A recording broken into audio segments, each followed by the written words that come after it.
Саламатсыздар, урматтуу Кактус редакциясынын жалпы көрүүчүлөрү, окурмандары. Бүгүн биз студиядан тышкары тазалык муниципалдык ишканасынын базасында коноктобуз. Бүгүн бизде эфирде ошол биз атаган тазалык муниципалдык ишканасынын жетекчиси Рамиз Алиев. Саламатсызбы? Саламатчылык, ассаламу алейкум баарыңарга. Эфирибизге келгениңиз үчүн ыраазычылык билгизебиз. Рахмат. Кепти баягы сизден баштасак. Негизи эле сиз буга чейинки иштеп жүргөн жайларыңызды билебиз. Каржы полициясында, андан кийин Локомотив спорт комплексин айтып атабыз. Анан бир жээктен экинчи жээкке кантип келип калдыңыз? Көрсө тагдыр ушундай экен. Биринчи сөз ачыгы, биринчи өз мансабымы мен салык кызматкери катары баштагам. Салык кызматында 2 жыл жүрдүм. 2010дон 12ге чейин. Андан кийин мен каржы полициясына ыйгарым укуктуу кызматкери катары кирдим. Каржы полициясы өзү билесиз, тилекке каршы 3 жыл мурун жоюлду. Ошол полициядан кийин мен Локомотив спорт комплексинин жетекчиси болдум. Анан кийин темир жолдо бир башкаруунун башчысы болдум. Эми бүгүнкү күндө тагдыр ушундай экен, мен азыр тазалыктын директору болом. Эмне үчүн тазалык? Сөзүн ачыгы, балким биздин Бишкек шаарындагы баягы тазалыкка болгон, таштандыларга болгон мамилени көрүп ошондон улам келдиңизби? Эмне максат менен келдиңиз? Ошол бир мага да кыйын суроо болуп атат, сөзүн ачыгы. Неге? Ошол биринчиден жетекчилерден сураш керек. Неге жетекчилер именно мени тандады да? Ошол суроону мэрга да берсеңиз болот. Анткени мен мэрдин чечими менен келдим. Демек сиздин каалооңуз болгон эмес? Ошондой да айтсам туура эмес болуп калат, бирок негизи бул мэрдин чечими болду да. Мэрдин чечими, ошондой бир сунуш мага түштү. Айтты, келишти. Бирок менин оюмча негизи бир эле себеп болду. Анткени өз билгендей мурунку жылдарды тазалык жөнүндө көп коррупциялык жагынан көп маалымат түшкөн, көп киши кармалды. Балким ошону жоюш үчүн жетекчи айтты, давайте бир укук коргоо органдар бир баланы алып келебиз. Балким ошондой экен. Бирок билбейм. Бирок азыр мен сыймыктанам. Тазалык директору болгону менен аябай сыймыктанам. Мына жарым жыл болуп калды сиздин жетекчилик кызматка, тазалыкка жете элек, январдан баштадыкпы? Январь айынан бери. Бул аралыкта сиз тазалыкты канчалык билип үйрөндүңүз? Балким сиз мындай буга чейин такыр билбеген, көзгө көрүнбөгөн тазалыктын иштери бардыр да? Сөзсүз. Мен азыркы учурда көп нерселер мага ачылды, мага түшүнүктүү болуп калды. Мисалы буга чейин ушундай бир тазалыктын кандай маселелери бар мен билчү эмесмин да. Көрсө тазалыктын маселелери көп. Тазалыкка каражат жагынан, техника жагынан, тилекке каршы кээде эл жагынан, кээ бир жарандарыбыз өзү көрүп атат соцсеттерге ошол маданияты төмөн болгондуктан ар кайсы жерлерде таштандыларды тыштап атат. Андай да фактар бар экен. Албетте ошол мага бир жаңылык болду да. Мен өзүм да мурда таштанды маселесине мындай маани берген жокмун да. Сөзүн ачыгы.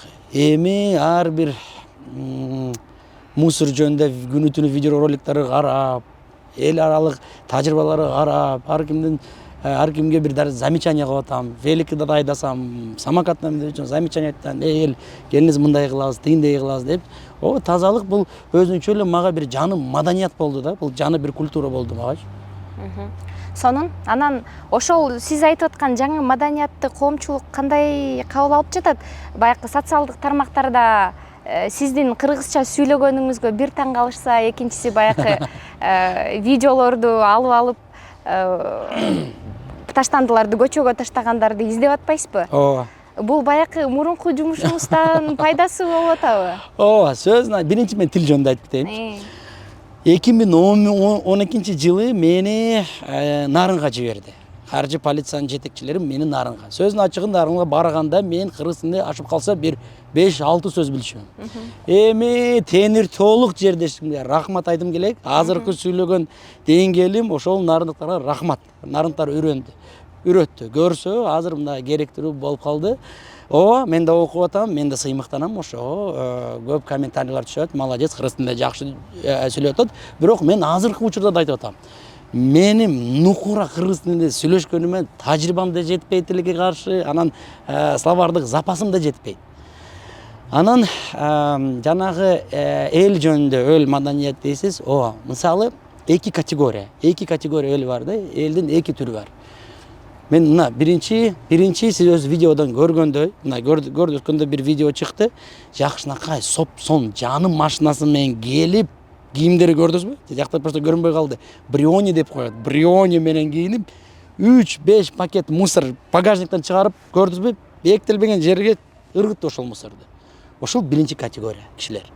Экинчи категория кишилер, мен дагы бир жолу айтайынчы, мен уже бир жерде айттым, бирок балам менден сурады, айтпай эле кой ошону.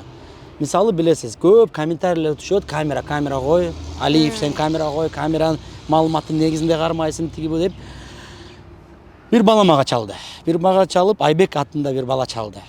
Брат, көрүп атам, жакшы иштеп атасың, кайсы жардам керек? Я говорю, баары эле жакшы, сен камера койбойсуңбу? Я говорю, тилге каршы азыр каражат жок камерага. Давай мен алып берейин камера. Өзү келип 200 000 сомго жакын бизге спонсорлук акчаны берип, сураныч только менин шаарым таза болсун дейт. Ошол экинчи категория. Ошол эки категория бар да. Биринчиси мындай жаман дебейм, бирок небдительный. Экинчи красавчиктер да. Кудайга шүкүр, ошол менин оюмча ошол красавчиктер көп экен. Бир 90% красавчиктер болсо, 10% кичине. Баягы эле өткөндө эле биринчи июндагы майрамды эске алалык. Баягы борбордук алатуу аянттагы майрамдан кийинки калган таштандылар зээнди кейитпей койбойт да. Ошол да мага бир өкүнүчтүү болду. Мен да сөздүн ачыгы ошол балдардын сводкасын окуп, мен кечинде окуп атам, канча мусор чыгып атат, ар бир район жөнөп атат. Билесизби, бул майрамга чейин ошол Дибилианс концерттин баласы кечирип кой, эсимде жок, анын аты чалып айтты, кел Рамиз Баке бир ролик тартайлы. Өзүңүз көрдүңүзбү, көргөн жоксузбу? Биз ошол майрамга бир күн мурун бир ролик тартып койдук да. Ошол роликтин мазмуну, ошол роликтин максаты бул деген, давайте майрамдан кийин 1 килограмм таштанды калтырбай эле ошондой майрамды өткөзөбүз деп. Жакшы ролик болду, биз 100 000ге жакын просмотр болду, мен да сүйүндүм. Бирок тилге каршы эртеси 12 000 тоннага жакын таштанды кайра менин балдарым чыгарды. Бирок бир эле жери бар, мен өз мойнума да алам, бир жерден бизден да кетти. Кээ бир жарандар жазат, урналар аз болду, ал жагы да туура. Буюрса эмки майрамда биз мында сүйлөштүк, балдар менен, начальниктер менен сүйлөштүк, эмки майрамда биз дополнительный урналарды коебуз. Мына площадьта керек болсо ар бир 50 метрден 40 метрден мындан убактылуу урналар болот го, сары, көк, ошолорду коебуз, анан кийин көрөбүз. Бирок ошондон тышкары да мен ишенип атам, дагы эле ишенип атам. Буюрса эмки майрамда андай факттар токтотулот. Ошо площадь эле таптаза болот. Биздин жарандарыбыз ошону көрүп, ошол биринчи майрамды кылайлы ушундай, анан кийин ошол үлгү болуп уланта беребиз да, уже. Жакшы, баягы бизге спонсор болду деп калбадыңызбы? Ооба. Негизи бизнес коомчулугунун ишкерлердин тазалыкка, шаарды ушул таза кармоого аракетин көрүп жаткан ишкананын ишине канчалык жардам берип жатат? Жардам келип атат, сөзүн ачыгы. Жардам мына азыр өзү көргөндөй, Можелет да бир банктан келди. Можелеттери бир банктын өкүлдөрү келип, бизге 500 жилет берди. Бизге алкотестер берди. Анан кийин 120 униформа деп коет. Жаны формалар берди. Анан негизи самокат берди да. Бир жаны мына Lexus'га окшогон самокатты берди. Ошол мени соцсеттерден көрүп, мен самокатты айдап жүрөм. Сөз ачык, воскресенье күндөрү чыгып атам. Анан кийин вторник күнү, 2 күн эле мына бүгүн, анан бирок сиздин баягы кызмат унааңыз бар. Кызмат унагым бар. Мына тиякта турат. Бул деген джип. Бирок мага чейин да эле болчу. Pajero. Эски Pajero 2010го дейм. 2005 2010 жылгы менин кызматтык унам бар. Бирок ошондон тышкары воскресенье күнү, анан кийин вторник күнү же кээде среда күндөрү мен чыгып буюк территорияны кыдырам. балдарды текшерем. Экономияда болот турбайбы? Экономиядан башка бул билесизби, бир машинадан караганда бул самокаттан жакшы көрүнөт да. Каякта таштанды бар экен, каякка дворник чыккан, каякка дворникка чыккан жок. Ошон үчүн бул самокат аябай ыңгайлуу нерсе да. И ошону көрүп Бакай банктын жетекчилери бүгүн мына жаңы самокатты подарок кылды. Бирок мен ошол самокатты мен тазалыктын намына өткөзөм, сөзсүз. Аны основной средство отуруп, бул спонсор помощь каталы. Анан кийин ошол Айбек сыяктуу, Бакай банк сыяктуу кишилер толтура, сөзүн ачыгы. Мен кечирип коюңуз, может быть, баарын айткан жокмун, бирок Орозо айында ар бир кафеден заявкалар түшөт. Анан өткөндө декабрь айында бир Дордойдун бир предприниматели келип, адашпасам 100гө жакын свитер берди бизге. Жөн эле подарок джемперлерди берди. Андай фактор. Азыр баары эсимде жок, бирок кагаз түрүндө баары бар. Жакшы. Баягы буга чейинки коррупциялык көрүнүштөр, ушу тазалыктын атын бир аз булап койгон деген сыяктуу сөздөрдү айтпадыңызбы жогоруда? Демек, ушундай ишкерлердин аркасы менен мамлекеттен бөлүнгөн каражат, шаардык бюджеттен бөлүнгөн каражаттар менен тазалыкты дагы бир жакшы деңгээлге алып чыга турчу каражат бар экен да. Ооба. Каражат жөнүндө айтып кетсем, билесиз, тазалык өзү негизи эки булагдан турат да. Бирөөсү бул деген бюджеттен келаткан акча, бул деген бюджет деп коет, субсидия деп коет. Бул бюджеттен. Ошого 1100 киши иштейт.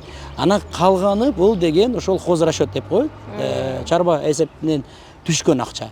Бул деген ошол 41 сомдон акча түшкөн акча. Азыркы учурда ал 300 миллион сомго чейин болуп атат. 300 миллион сомдон тегереги болуп калат. Анан каражат маселеси чечиле тургандай болуп аткан болсо, азыр техникалар кандай болуп калды, жумуш орундары кандай, баягы буга чейин бир топтогу тазалык кызматкерлеринен айлык маселеси да көтөрүлгөн тууралуу маалыматтар тараган. Ооба, январь айынан баштап бизде бир нече жакшы жаңылык болду. Биринчиси бул айлык маселеси. Айлык маселеси январдан баштап айлык көтөрүлдү. Кудайга шүкүр, аны мен келгенден кийин эмес, бул деген мэрдин демилгеси бар. Анан Бишкек шаардык кеңеште колдоду, айлык көтөрүлдү. Мисалы, мурда дворниктин айлыгы бир 9000 сомдун тегерегинде болсо, азыркы учурда бир 20 000 сом. Десем адашпайм да. Мисалы, кээ бир айдоочулордун айлыгы азыр 80 000 сом болуп калды. Өзү уктуз, интернетке чейин чыкты. Кээ бир айдоочулардын айлыгы 80 000, бизде рекорд 93 000 болуп калды, рекорд. Бул эң көп акча алган 93 000 сом болуп калды. Анан кийин техника жактан, билесизби, тазалык ишканасы күнүнө 600 тоннага жакын таштанды чыгарып жатат күнүнө. Ошол 600 тоннаны өз убагында чыгарыш үчүн бизге бир 80дей атайын унаа керек. Азыр канча бар? Азыр тилекке каршы ошол унааны жакшы иштеген унаалардын саны бир 30дун тегерегинде. Бирок 30га мына декабрь айында мэрия тарабынан бизге 170 миллион сом бөлүндү. Ошол акчага 35 жаңы заманбап атайын техника келип атат. 17си келди, дагы 15и жолдо келатат. Мо техника, мисалы жаны келген техника партия. Мо болсо тилекке каршы эски экен. Жакшы. Анан айлык көтөрүлүп атат деп жумушо сурап келгендер барбы? Сөзсүз. Мисалы, азыр ошол айдоочулар 80 000 сом алганда. Адашпасам бир 20дай резерв бар да. Бир 20 бала резервде турат. Тилекке каршы азыркы учурда бир дворникте вакантыбыз бар. Дворникте анчалык көп да эл келбейт. Билесиз, бир нерсени чын айтыш керек, тилекке каршы тазалыктын жумушу өтө да эле престижный эмес. Мисалы, канча акча да берсен, кээ бир жарандарыбыз, мен өзүм айтайым, сизди да балким айтайым, бизге 100 000 сом берсе дагы биз барбайбыз. Жолдо шыпырканга барбайбыз, турабы? Ал да чындык. Кээ бир жарандарыбыз келбейт. Даже $1000 да айлык болсо келбейт. Бирок mo январдын окуялары ушул зарплата жөнүндө бизге бир мындай бир жакшы жаңылык болду. Менин оюмча эмки жылы балким бул ноябрь айында дагы айлыкты көтөрсөк, мен ишенем бул жакын убакта тазалыктын кызматы эң бир мындай престиждүү кызматтарынын бири болсун. Ушул айлык маселесине токтободуңузбу? Баягы $1000 берсе да албайт болчумун, барбай коюшуңуз мүмкүн депчи. Сыр болбосо сиз өзүңүз канча айлык аласыз? Менин айлыгым 50.000 сомдун тегерегинде. Мурунку жумушуңузга, баягы каржы полициясында иштеген жумуштарыңызга салыштырмалуу бул эми бир жарым пайызына деле жетпесе керек да? Неге? Тилеке каржы полициясында тескерисинче айлыгым 25.000 сомдун тегерегинде болчу. Анан кийин темир жолдо бир 35-40 миң сомдун тегерегинде болчу. Азыр болсо, азыр уже көтөрүлдүм, уже кичине бай болуп эсептейм. Азыр 55.000 сом болуп атат мен макыт. 55-53 миң сом. Кээде 60 миң сом болуп атат. Выходной күндөрү чыксам 60 миң сомго чейин кетет. Бирок 60 миң сомдон башка дагы бензиним да бар, дагы 200 литр бензин да берилет. Анан телефонум акысыз болуп атат. Телефон, интернет, бензин, андайлар да бар да. Анан баягы кызмат жетекчи болуп жүргөндөрдүн арасында социалдык тармактардагы активдүү колдонгон жетекчилерди көбүнчө мына өзүн пиарлап атат деген түшүнүк бар да. Силердин азыркы жасап жаткан аракет кандай максатта? Бул тазалыктын негизи эле көйгөйүн көргөзүүбү же мына мен иштеп атам деген нерсеби? Мындай пиар сөзүнүн ачыгы, пиар дегенде эмне үчүн керек экен бул? Мисалы ар бир киши чын айтса пиарды жакшы көрөт. Любой киши туурабы, белгилүү болуп, сени эл тааныйт, сени эл мактаса, конечно, любой кишиге жагат да. Ал жагы бар. Мен сөзсүз айтам, ал жагы бар. Бирок мага да жагат. Мага да сөзсүз жагат, конечно. Мен көчөдөн баратсам, кишилер мага сигнал берип, красавчик, тазалык, эркексин, андай нерселер мага дагы дух берет. Сөзүнүн ачыгы. Андай нерселер мага дух берет. Мен азыр бир любой тойго барсам, мени тааныйт. Ошол жакшы нерсе да. Бирок эң негизи максат бул тазалыктын жумушун көрсөтүү үчүн. Мен жаны келгенде, мен жаган эмес, менин командам менен, тетиякта отурат командам. Мен командам менен бир эмеге бир планга келдик. Келиниз тазалыктын жумушун оорчулугун элге көрсөтөлү. Эл ошону түшүнүп, мисалы өткөндө бир видео чыкты. Сиз өзү көрдүңүз, ошол жанагы киши сопсон машина менен келип мусорду ташыган. Билесизби? Ошол видеодон кийин Бектур жок да, Бектур жакта жүрөт. Ошол видеодон кийин ошол эле перекресткте азыр таштанды жок. Жардам берип койду. Массалык маалыматтар, социалдык тармактар бизге жардам берди. Эми биз түшүндүк. Келиниз ар бир маселени, же ошол сыяктуу маселени келиниз интернетке чыгарабыз. Мына маселе бүттү. 5 жылдан бери чечилбеген маселе бир эле видео менен бүттү. Бир эле видео. Анан бир план түздүк. Давайте анда тазалыктын ар бир жумушун көрсөтөлү. Дагы бизде толтура блокбастерлер бар, толтура сериялар бар. Бизде комедия да бар, боевик да бар. Эми буюрса бир келечекте биздин пресс-секторубуз жакшылык ошону баарын көрсөтөт, баарын чыгарып элге көрсөтөт. Бул деген негизи ошол маселе чечилиш үчүн. Мына бир видео менен 1 сааттын ичинде маселе чечилди. Жок, азыр мусор жакта жок. Эл баары коркот. Мен билишимче сиздерде бир жума ичинде канча бир күндү аласыздарбы? Баягы коомчулук менен байланыш, алардан суроолорду кабыл алуу күнү болот, Ар бир пятница күнү, ар бир жума күнү биз прям түз эфирге чыгып атабыз. Instagram баракчасы аркылуу биз түз эфирге чыгып атабыз. Мен мында жарандарга айтат элем, каалаган суроолорду бергиле. Мен жалан эле эмес, жакта дагы бир 8 начальниким жүрөт. Ошол эле прямой эфирде атайын ошолорду чакырып жатам. Анткени кээ бир суроолор болот, мен ошонун жообун билбейм. Же жайгашкан адрестерин билбейм, же эмелерди билбейм. Ошон үчүн түздөн түз мен ошол суроону сразу дароо эле начальникке беретам. Начальник билсе, дароо жообун берет. Билбесе, анда эмки эфирге сөзсүз ар бир суроого биз жооп беребиз. Сөзсүз. Жакшы. Жалпы эле ушул кылып жаткан аракетиңиз эмне үчүн? Баягы сиз негизи эле мындай муниципалдык кызматтардын эмес, жетекчилерди жеринен барып кандайдыр бир көргөйлөрдү чечүү кыйынчылык туудурат да Кыргызстандачы. жетекчини чакырчы деп коомчулук жолукпай калгандагы суроолорун жеткизе албай калганда учурлар көп да. А сиз мындай самокатыңызды алып аласызбы, машина менен жүрөсүз, жөө жүрөсүзбү, ошол көйгөй болгон жерде жүрөсүз да. Бул мындай эмне сезимден улам ушундай нерсе келип чыккан сизден? Кандай жооп берем? Мен кыйын суроо болду да, сен суроолордун. Азыр айтсам патриоттук сезим менен кээ бирлер ишенет, кээ бирлер ишенбейт. Бирок Эми болгондой. болгону мындай айтайынчы. Элестеп коюңуз.